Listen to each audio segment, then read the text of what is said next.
Magandang umaga! Kumusta po?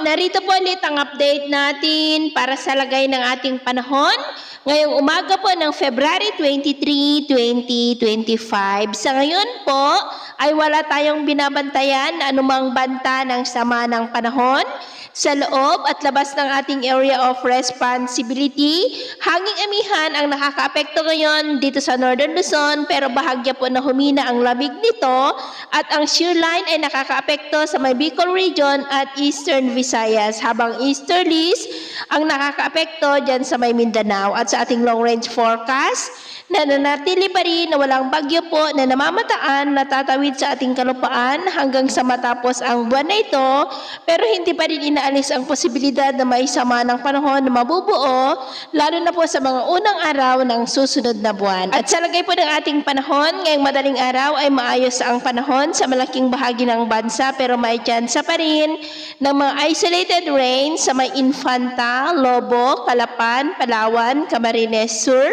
Catanduanes, Sorsogon, Aklan, Capiz, Cadiz, Leyte, Eastern Samar, Dinagat Island at Tawi-Tawi. At mamaya po ay sisikat ang araw sa malaking bahagi ng bansa, pero may tsansa pa rin ng mga cloudy skies with isolated rain sa may Palawan, Calapan, Camarines Provinces, Catanduanes, Sorsogon, Masbate, Aklan, Capiz, Leyte, Samar Provinces at Dinagat Island.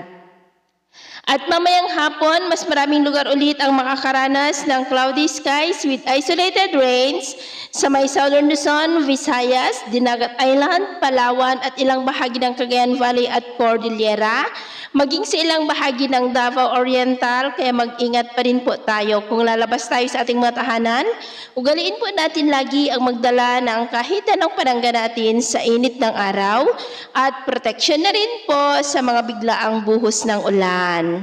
At sa atin naman pong mga baybayin, maalon po ngayon sa mga baybayin ng Ilocos Norte, Batanes, Babuyan Island Seaboard, Northern Seaboard ng Cagayan at buong silangang baybayin ng ating bansa. Na ang mga alon dyan ay posible po na aabot hanggang sa 1.6 to 2.5 meters height.